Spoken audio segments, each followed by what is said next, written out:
সীমান্তে মহিলা পাচারকারী সহ গ্রেপ্তার দুই, কয়েক লক্ষ টাকা মাছের পিন, রূপোর গহনা, এটিএম কার্ড উদ্ধার, বাজেয়াপ্ত দুটো বাইক। উত্তর চব্বিশ পরগনার বসিরহাট মহকুমার স্বরূপনগর থানার হাকিমপুর পোস্টের ঘটনা। হাকিমপুর মাঝেরপাড়া বছর ৩৫-এর মহিলা নার্গিস খাতুন বিবি তার মোটর বাইকে করে দুই ব্যাগ মাছের পিন নিয়ে বাংলাদেশে পাচারের চেষ্টা করে।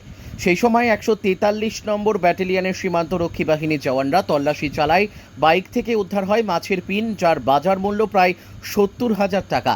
অন্যদিকে হাকিম হচ্ছে সুমন সর্দার নামে এক পাচারকারী মোটর বাইকে করে প্রচুর পরিমাণ রূপোর গহনা বল নিয়ে বাংলাদেশে পাচারের চেষ্টা করছিল। হাকিমপুর চেকপোস্টে বিএসএফের সন্দেহ হয়। তার বাইক থেকে উদ্ধার হয় প্রায় ১০ কেজি রূপোর গহনা, যার বাজার মূল্য ৭,৩১,০০০ টাকা। উদ্ধার হয়েছে ৪টি এটিএম কার্ড।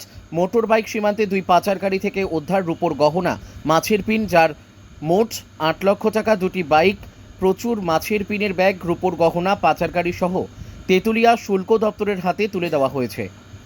এর সঙ্গে আন্তর্জাতিক বাজার চক্রের কোনো যোগ আছে কিনা সেটাও খতিয়ে দেখছে বিএসএফ। ধৃতদের বৃহস্পতিবার বসিরহাট মহকুমা আদালতে তোলা হবে।